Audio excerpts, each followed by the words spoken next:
नमाज पढ़नी आवश्यक है, आप शिफ्ट में पढ़िए, हम उसको रोकेंगे नहीं, लेकिन सड़क पर नहीं, सड़क चलने के लिए। यानी मुसलमानों के लिए आप इतने कट्टर बनेंगे, तो मैं ये पूछना चाहता हूँ, कावड़ की वजह से इतने लोगों को परेशानी होती है, उनके लिए भी तो आपको वही रवैया होनी चाहिए। एक राजा को प्रजा के प्रति अच्छी सोच और अच्छी भावना रखनी चाहिए और सबके लिए समतुल्य विचार होना चाहिए। लेकिन भंते जी, रोड चलने के लिए होता है, नमाज पढ़ने के लिए तो नहीं है। बिल्कुल आपने सही कहा, रोड चलने के लिए होता है, वही तो हम कहना चाह रहे हैं। जब कावड़ में लाखों यात्री परेशान होते हैं, पूरे देश में अमरनाथ की यात्रा के लिए लोग जाते हैं, कितनी तकलीफ होती है। यहाँ तक कि केदार धाम की यात्रा चलती है, केदारनाथ की यात्रा चलती है, 4 धामों की यात्रा के नाम पर कितना बड़ा भीड़ भड़का होता है, लोग मरते हैं रास्तों में, बीमार लोग हॉस्पिटल तक नहीं पहुँच पाते हैं। तो ये नियम तो सबके लिए होने चाहिए। मैं तो ये कहना चाहता हूँ, कावड़ को भी रोड पर नहीं चलना चाहिए, कावड़ियों को, उनको भी अपने घरों में कावड़ बननी चाहिए। अगर मुख्यमंत्री जी ने ये ऐलान किया उत्तर प्रदेश के आदित्यनाथ योगी जी ने कि 28 तारीख को जो ईद है, मुस्लिम भाई कोई नमाज रोड पर पड़ेगा तो कानूनी कार्रवाई की जाएगी, तो मैं ये चाहता हूँ ऐसे ही लगे हाथ उनको घोषणा कर देनी चाहिए सावन के लिए, शिव यात्रियों के लिए और जो कुंभ चलता है उसके लिए। एक तरफ ये समरसता की बात करते हैं, एक तरफ पूरे देश को ये हिंदू की बात करते हैं, एक तरफ ये बात करते हैं कि अब देश सुशोभित है, एक तरफ बात करते हैं सुशासन चला रहे हैं, एक तरफ ये बात करते हैं कि हम पूरे देश को अच्छे मोड़ पर लेके जा रहे हैं। इससे बात नहीं है, घिनौनी राजनीति है, छोटी राजनीति है, हरकत है, ये बचकनिया ही हरकत है। बिल्कुल मैं सही कहता हूँ, माननीय मुख्यमंत्री जी का विचार अच्छा है, उन्होंने सही दिशा में कदम उठाया है, हम उनका समर्थन करते हैं। उन्होंने कहा है कि 28 तारीख को ईद में जो भी मुसलमान रोड पर नमाज पढ़ेंगे, हम उनके खिलाफ कानूनी कार्रवाई करेंगे। तो मैं इसी बात को ध्यान में रखते हुए कहना चाहता हूँ आदित्यनाथ योगी जी से कि उनको ये फरमान भी जारी करना चाहिए, यदि कोई हिंदू, कोई कावड़िया, कोई नवरात्रि व्रत रखने वाला, कोई केदारनाथ की यात्रा पे जाने वाला, कोई 4 धाम की यात्रा करने वाला, कोई भी हिंदू अगर रोड पे पकड़ा गया तो उसके खिलाफ भी कानूनी कार्रवाई की जाएगी। क्योंकि एक मुख्यमंत्री के लिए, प्रजा के लिए, सभी के लिए विचार बराबर होना चाहिए और एक न्यायप्रिय भावना होनी चाहिए। लेकिन मुसलमानों के पास तो ईद है, ईदगाह है नमाज पढ़ने के लिए, अपने घर में नमाज पढ़े।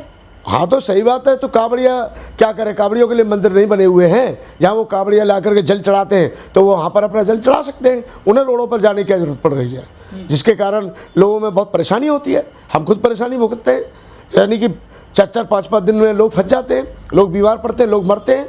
कितनी बुरी बात है। मैं तो कहता हूँ मुख्यमंत्री का विचार सबके लिए, सभी धर्म के लिए, सभी सम्मेलनों के लिए, सभी समुदाय के लिए बराबर होना चाहिए। अरे सर, वो कांवड़ लाते हैं पैदल, गोमुख से लाते हैं, हरिद्वार से लाते हैं, पैदल चलना पड़ता है उनको। तो उससे रोड पे व्यवस्था नहीं होती है क्या, उस पर ट्रैफिक जाम नहीं होता है क्या? मैं तो फिर कह रहा हूँ मुख्यमंत्री ने अच्छा कदम उठाया है, उनके लिए बौद्ध, ईसाई, सिख, बुद्धिस्ट, हिंदू, पारसी सब बराबर होने चाहिए, मुस्लिम भी बराबर होने चाहिए, क्योंकि उन्होंने वोट सबका लिया है और सबका वो साथ की बात करते हैं, सबके विकास की बात करते हैं। तो उनको एक तरफा एक पक्ष में बात नहीं रखनी चाहिए, एक पक्ष के लोगों को इतना दबाना नहीं चाहिए। हर व्यक्ति स्वतंत्र है, उसको ईद पे नमाज पढ़ने का अधिकार है, लेकिन ये बात सही है कि रोड पर ना पड़े, उसके लिए उन्होंने कहा है। तो मैं यही कहना चाहता हूं, कावड़िया भी रोड पर भीड़ ना लगाएं, कावड़िया भी रोड को ना रोकें। कावड़ियों के कारण बहुत सारे लोगों को परेशानी होती है। ये धर्म पर्सनल मैटर होता है, नमाज क्यों पढ़ी जाए सड़क पर? मैं बार बार कह रहा हूँ, मस्जिद बनाई गई है, उसके लिए वो मस्जिद पर नमाज पढ़ सकते हैं, लेकिन उसके लिए हो सकता है उनके पास ज़्यादा पब्लिक आ जाती होगी। लेकिन वही तो मैं कहना चाह रहा हूँ, इनके गली गली में मंदिर हैं, तो कावड़िया भी तो वहाँ कावड़ जाके चला सकते हैं। उनको फिर जगह जगह पंडाल लगा कर रोकने की जरूरत क्या है? उससे भी तो व्यवस्था फैलती है, उससे भी तो दिक्कतें होती हैं। अभी हमारा सीलमपुर पूरा जाम हो जाता है, जाफराबाद पूरा जाम हो जाता है, यमुना पार पूरा ब्लॉक कर दिया जाता है, इधर हमारे हरिद्वार वाले रोड पूरी तरह से जाम कर दिए जाते हैं, लाखों लोगों को तकलीफ होती है जाने के लिए। मैं तो कहता हूँ मुख्यमंत्री को उनके लिए भी बराबर बात करनी चाहिए कि कोई भी कावड़िया रोड पर पंडाल में सोता पाया गया या उनके लिए किसी भी संस्था ने पंडाल लगा करके उनके लिए व्यवस्था की तो उसके खिलाफ भी कानूनी कार्रवाई होगी। एक मुख्यमंत्री का सबके लिए बराबर बात और विचार होना चाहिए। 15 दिन तक कांवड़िया बड़ी मेहनत करते हैं, नंगे पैर आते हैं, बड़ी बड़ी कांवड़ लाते हैं, वो बड़ा संघर्ष करते हैं भगवान के नाम पर। तो उसमें कौन सा संघर्ष कर रहे हैं वो कर रहे हैं अपनी मनोकामना मांगने जा रहे हैं। और जब ये कहते हैं कड़कड़ में भगवान है, रोम रोम में भगवान है, दिल से मानो तो पत्थर भगवान है, उनको भी अपने मंदिरों पे जल चढ़ा लेना चाहिए। शिव तो सबके दिल में बसे हुए हैं, इसमें हिंदुओं को हमें समझाने की जरूरत ही नहीं है। उन्हें मुसलमानों से भी तकलीफ नहीं है, उससे ज़्यादा बुद्धिस्टों से तकलीफ है, उन्हें बौद्ध अनुयायियों से तकलीफ है, उन्हें भारत के बौद्धों से तकलीफ है, उन्हें बाबा साहब अम्बेडकर के मानने वाले अम्बेडकरवादियों से तकलीफ है, उनको एक पढ़े लिखे इंसान से तकलीफ है, जो बुद्धि विवेक का इस्तेमाल करता है उससे तकलीफ है। उनको यहाँ पर अंधविश्वास में डूबे हुए लोग चाहिए, पाखंडवाद में डूबे हुए लोग चाहिए, कर्मकांड को मानने वाले लोग चाहिए। उसके लिए वो सारी फैसिलिटी देने को तैयार हो जाते हैं। लेकिन जहाँ कोई सैद्धांतिक बात करता है, संविधान बचाने की बात करता है और अच्छे तरीके से पंडाल लगा करके लोगों को प्रवचन दे करके भविष्य बदलने की बात करता है, उस पर वो कोई मतलब सहयोग नहीं करते हैं, बल्कि बौद्ध कथावाचकों को पिटवाया जाता है, बौद्ध भिक्षुओं को मारा जाता है और भारत की धरती पर बौद्धों के साथ भी सौतेला व्यवहार किया जाता है। मैं तो यहाँ पर यह कहना चाहूँगा कि जिस तरीके से आपने मुसलमानों के लिए पैगाम जारी किया है, मुसलमानों से अपील की है कि कोई भी मुसलमान रोड पर ना पड़े, तो उनको हिंदुओं के लिए भी कहना चाहिए कि कोई भी हिंदू रोड पर कावड़ नहीं भर के लाएगा, ना ही कोई पंडाल लगाएगा, जिससे कि लोगों को कोई तकलीफ ना हो। उनको भी कावड़ अपने क्षेत्रीय मंदिरों में चढ़ानी चाहिए और उसके लिए उनको रोड जाम करने की जरूरत नहीं है। और अगर रोड जाम करते हैं तो उनके ऊपर भी बराबर कार्रवाई होनी चाहिए। न्याय तो सबके लिए जरूरी है। ये पक्षपात है, बिल्कुल पक्षपात है। वोट लेते समय ये नहीं बोलते हैं कि हमारे IAS IPS अधिकारी पैर दबाएंगे। वोट लेते समय कहा जाता है कि हम सुशासन देंगे, शिक्षा देंगे, रोजगार देंगे, विकास करेंगे, उन्नति करेंगे, अपने प्रदेश को ऊंचाई पर लेके जाएंगे। लेकिन यहाँ पर तो सत्ता का दुरुपयोग किया जा रहा है, सत्ता को मनमानी तरीके से चलाया जा रहा है।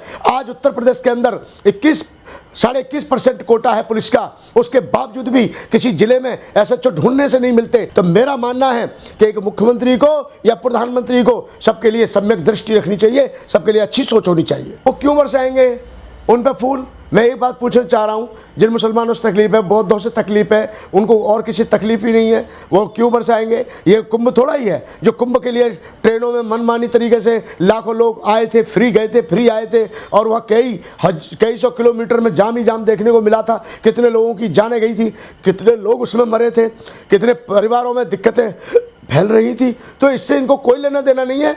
ये पक्षपात है और कुछ नहीं। जबकि एक मुख्यमंत्री के लिए ये शोभा नहीं देता, क्योंकि राजा जो होता है वो समस्त प्रजा का होता है। दामाद बने बैठे हैं, उनको भी तो यहाँ से निकालो। जब मुस्लिमों से तुम्हें इतनी तकलीफ है तो अपनी पार्टी में जो तुमने नेता बना रखे हैं, मंत्री बना रखे हैं, MP बना रखे हैं, उनको भी पार्टी से निकाल दो। जब तुम्हें मुसलमानों से इतनी तकलीफ है तो मैं ये कहना चाहता हूँ कि मुसलमानों से जब इतनी तकलीफ है तो उनसे वोट क्यों लेते हो? एक मुख्यमंत्री को सबके लिए बड़े अच्छे विचार रखने चाहिए, सोच अच्छी रखनी चाहिए। ये पक्षपाती विचार है और इससे मैं समझता हूँ आने वाले समय में देश के अंदर उन्माद फैलेगा और कहीं ना कहीं आपस में मतभेद बढ़ेगा। इससे मनभेद भी दूर नहीं होगा और मतभेद ही बढ़ेगा।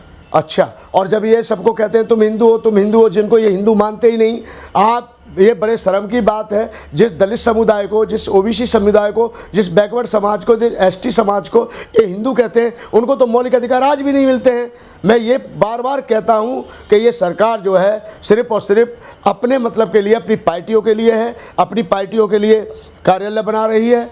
बाकी देश से, देश हित से इन्हें कोई लेना देना नहीं है। सिर्फ और सिर्फ ये लोगों के बीच में एक दुश्मनी फैलाते हैं, बाकी इनका कोई औचित्य नहीं है। और जो गाय ब्राह्मण खाते हैं उन पर, जो गाय के फैक्ट्रियों के मालिक जो है ब्राह्मण है, उनका क्या करेंगे? ये जो अभी आपके इन्हीं चुनावों में मछली खाते हुए कई नेता पकड़े गए, उन पे भी कोई कार्रवाई करेंगे आप? उन पे कार्रवाई करने का तुम्हारा वजूद नहीं है। इनका तो ये कि चाहे दूसरी पार्टी में रहने वाला दुराचारी है, व्यभिचार है, चोर उचक्का, इनकी पार्टी में आने के बाद उससे बड़ा अच्छा शीलवान, अच्छा गुणवान कोई नेता ही नहीं है, जिस पे कई लाख करोड़ के घोटाले होते हैं। और जब वो इनकी पार्टी में आ जाता है वो एकदम सर्वश्रेष्ठ सम्मानित नेता बन जाता है। जिस पार्टी के लीडर की बुराई कर रहे थे प्रधानमंत्री जी, खुद शुभेंदु चौधरी की बुराई कर रहे थे, है ना, उसकी वीडियो जारी कर रहे थे, उसको जलील किया, उसको बदनाम किया, और आज वही उनकी पार्टी का मुख्यमंत्री बन गया पश्चिम बंगाल के अंदर। ये एक जगह थोड़ा ही है। जिस अजीत पवार की ये बुराई करते थे, अब तो अजीत पवार जी इस दुनिया में नहीं है।